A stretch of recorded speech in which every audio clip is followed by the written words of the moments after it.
the Black Friday sales and the Thanksgiving Day sales. So there's a lot of not only tradition in terms of, tradition in terms of families wanting to celebrate this day as a day of gathering, but there's a huge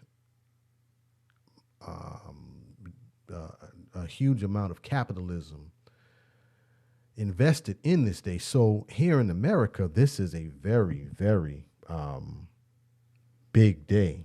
And so with that, I said, let me talk about this today because kind of going back, like I said, for myself, I've been very conflicted with it over the past few years in terms of celebrating it, because its origins have started from a pretty violent place.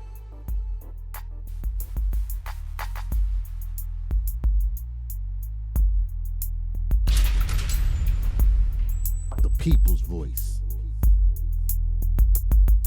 Welcome back. Welcome back. This is the people's voice. I am Trey Evans, and I am the people's voice. Thank you again for checking out the podcast this week. As always, it is greatly appreciated. As always, we thank everyone who has taken some time out to listen to the podcast today. We do understand that you could be utilizing your time to do something else, so we do appreciate you spending your time equity with us. As always, if you find this information to be enlightening and you feel it to be valuable, we do ask that you subscribe to the podcast. That way you'll be notified when we put out each episode. Each episode is put out every Friday on all podcast platforms.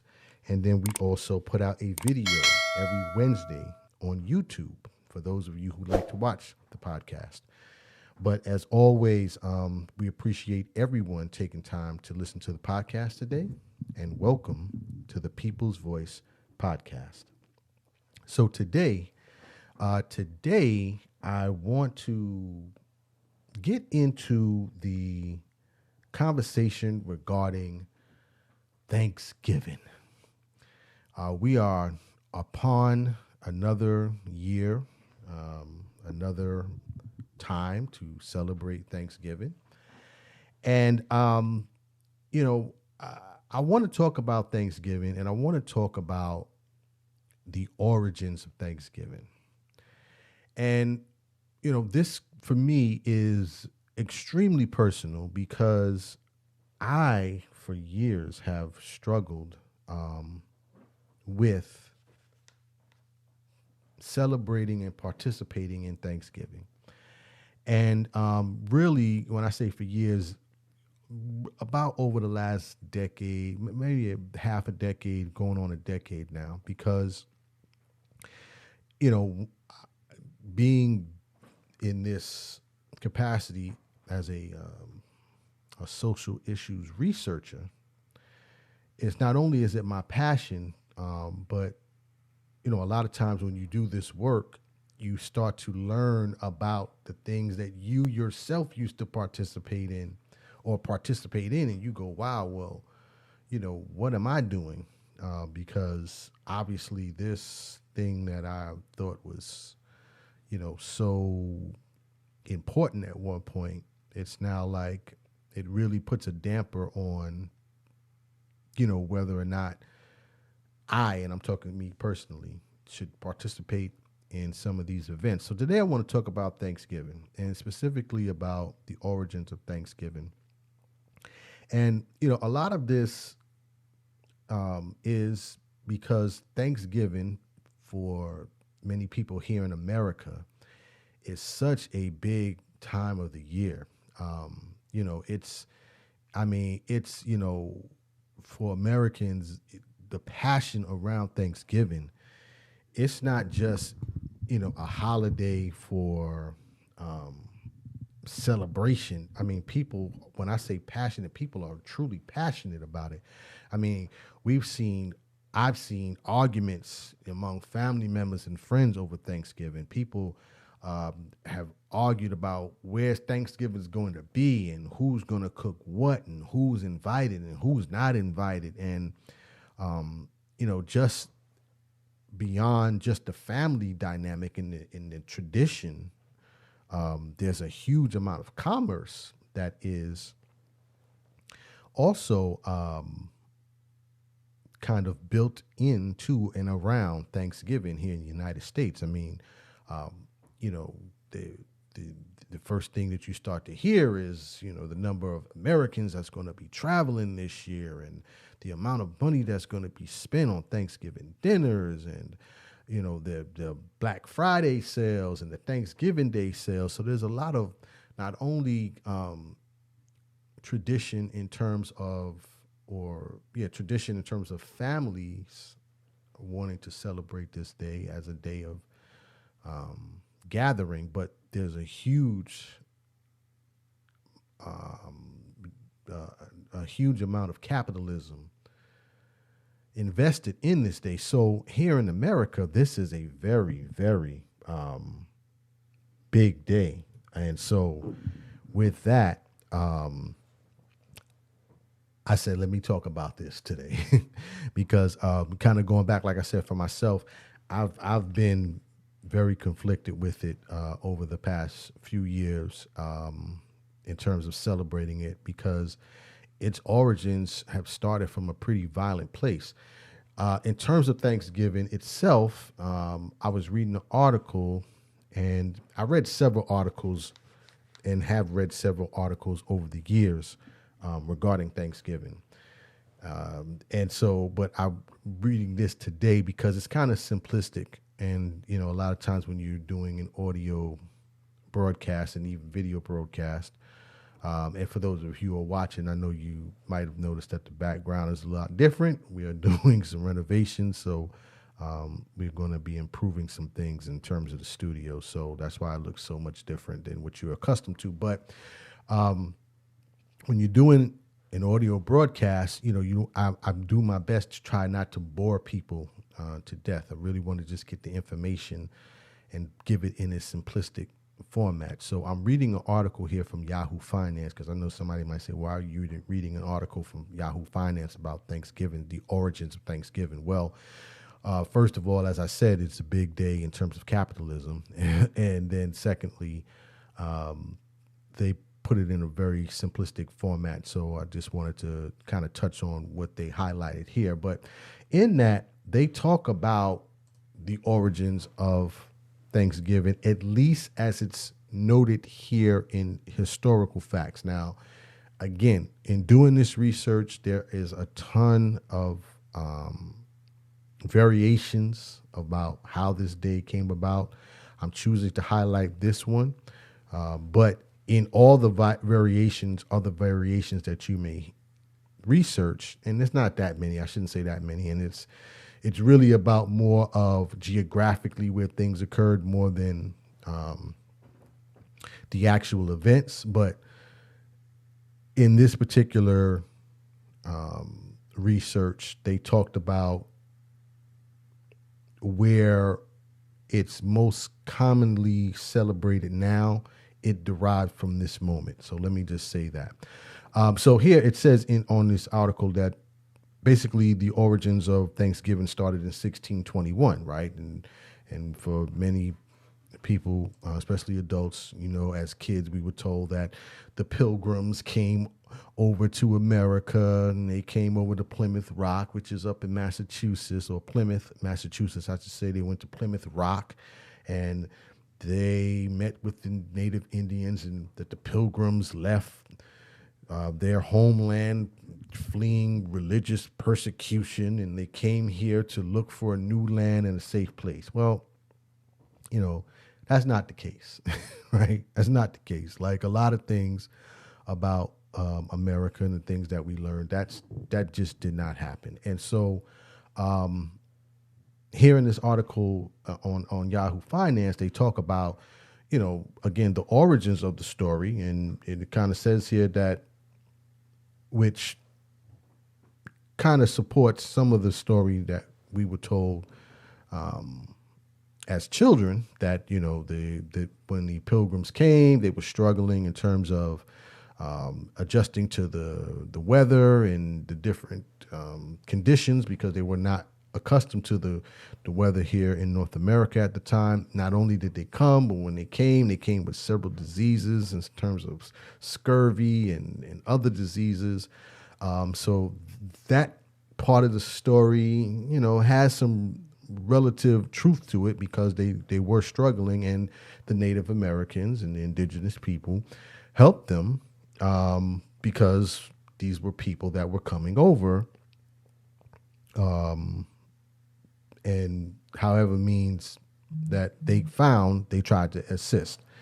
Now, once you get past that, though, the story becomes extremely dark, right? Because not only did they come over, but they came, and like I said, they came with diseases, and I'm talking about the Pilgrims, but then they also did not come because they were fleeing religious persecution. They came basically looking for new commerce and looking for a new way of being able to feed their families and themselves. Matter of fact, I was also reading an article here on the Washington Post, and they had a great piece that they did on this, specifically talking about the Wampanoag people, which is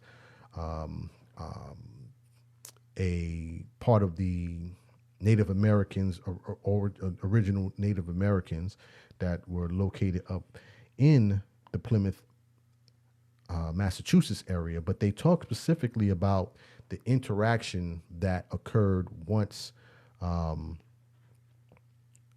Pilgrims and the Native Americans, the indigenous people, came together. And so I want to play this piece because they did a good job about this. I think it's narrated by a descendant of the original Wampanoag people.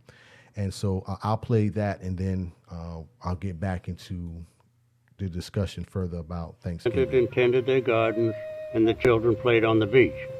Then, when the cold wind blew the dry leaves back to the earth, the people of Pawtucket would move inland where the winter wasn't so harsh. These people laughed and sang and danced to the beat of the drum wherever they went. One can imagine it was a happy life until the summer of 1614. That was the year Captain John Smith commanded a fleet of ships touring the New England coastal region. Among that fleet was a ship with a captain called Thomas Hunt. And, just so you understand, again, this is the story to kind of counter the story that was told, again, to many generations of Americans about the origins of Thanksgiving. The story that we were told is that the Pilgrims came over to flee religious persecution, and they met with the Native Americans, the indigenous people, and then that they had this celebration to welcome them. But I'm gonna let the story play so you can kind of hear the rest of this. Upon his departure to return to England, Captain Smith instructed Captain Hunt to embark on one more landing and go to Pawtucket and trade with the natives there. Captain Hunt was to get some fish and beaver pelts in exchange for things like blankets, knives, and metal pots. These things were quite a novelty to the people of Pawtucket, so they sent a party of young men with furs to visit Hunt's ship that was anchored in the harbor. But instead of trading, the 20 men who boarded Hunt's ship were tricked. They were tackled and beaten and restrained below deck, captured to be sold as slaves. None but one was ever known to return home. His name was Tisquantum. He came to be known as Squanto. Everyone seems to know his story, but not so much about how Squanto came to be the English-speaking Wampanoag who helped Plymouth Pilgrims survive. Today, many Wampanoag people still survive. 5 bands of Wampanoag are recognized by the Commonwealth of Massachusetts, including the Assonet, Chappaquiddick, Herring Pond, Pocasset, and Seekonk people. 2 Wampanoag tribes are federally acknowledged sovereign nations, including the Oquina Wampanoag on the island of Martha's Vineyard, numbering more than 1,000, and my people, nearly 2,000 Master Wampanoag based on Cape Cod. And I wanted to play that so you can kind of get a sense of what actually occurred there. And as you heard in that piece, not only did the pilgrims come over and begin trading with the Indians, again, because excuse me, I keep saying Indians, and I don't mean to be offensive, the Native Americans and also indigenous people, not only did they come over to and begin to trade with them, but then they also began to enslave them. And so, again, a lot of the history of Thanksgiving is not this celebratory story that we've all been given about how the two the Native Americans and also the in the pilgrims were participating in this mass celebration, because the fact of the matter is that just was not the case. But going back, and so that's just one example, and I know I just spent a ton of time on Thanksgiving because, like I said before, this is one of the biggest holidays here in the United States, especially when you start talking about the gathering of families and people not wanting to or wanting to continue to keep up with traditions, which kind of also one of the reasons why I wanted to talk about this was because I wanted to explore traditions. Like, what is a tradition, right? Why do we constantly participate in traditions? And that was really, one of the reasons why I wanted to talk about this today. And as I'm sitting here talking to you, I was looking there was a great definition of traditions, and I just had it, and so I'm trying to get it back here as I'm talking to you guys. Okay, here it is right here. And so I was like, well, what is it about traditions, and why do we hold so tightly to traditions? And I'm reading here from a site called preemptivelove.org, and they said traditions are ideas and beliefs which are passed down from one generation to the next. They're not rules, but rather guidelines. And each family within a culture can have its own unique traditions while sharing other common ones. My point on this is that there are other traditions and holidays that can be celebrated, or you can even possibly develop some of them yourselves. And this is, again, me talking out loud to you, because I know that there are other people that are also possibly I don't want to say struggling, but conflicted with getting new information and then still practicing some of the old practices, right? Because listen, new information changes situations. I say that all the time. And, because you once did something doesn't mean you have to keep doing something, because you now have new information. And so now you can possibly change. And again, I'm providing this information just for food for thought, because, kind of closing out here, as I was saying, a lot of the celebrations that we participate here in America with have some truly violent past to them. And so because of that, I think that, that once you get that education, that we have to collectively start thinking, well, why are we still doing this, even though we know the truths about this? I mean, it's similar to, what's currently going on with Columbus Day, which, again, for those who are of older generation, we were told that Christopher Columbus came to America and discovered America. And I have to laugh, and I'm not laughing to be disrespectful, but it's like people were already here. Like, how can you discover something that's already here, but you don't even question it? And we were told literally that, Christopher Columbus came over and discovered America. Not only did he not discover America, but he made a stop. He was like in the Bahamas or something. I mean, it's mind-boggling. mind-boggling. But I'll put links to everything that I talked about today. I didn't go too deep. Thanksgiving was the one that was really on my heart, as you guys could probably tell, because I spent a lot of time on that. But listen, carry on with your. If that's what you want to do, then celebrate that. I can tell you that it's been rough the last few years for me and the family, because I'm not interested in saying Happy Thanksgiving. I'm not interested in celebrating it. I'm like, literally, American, Native Americans and indigenous people call it National Mourning Day. They don't acknowledge it as being a holiday anymore. They don't call it Thanksgiving. They literally call it National Day of Mourning, which I support wholeheartedly. But that's my time for today. I've done a lot of talking about me, right? This is really supposed to be about you and the people. But I'm voicing.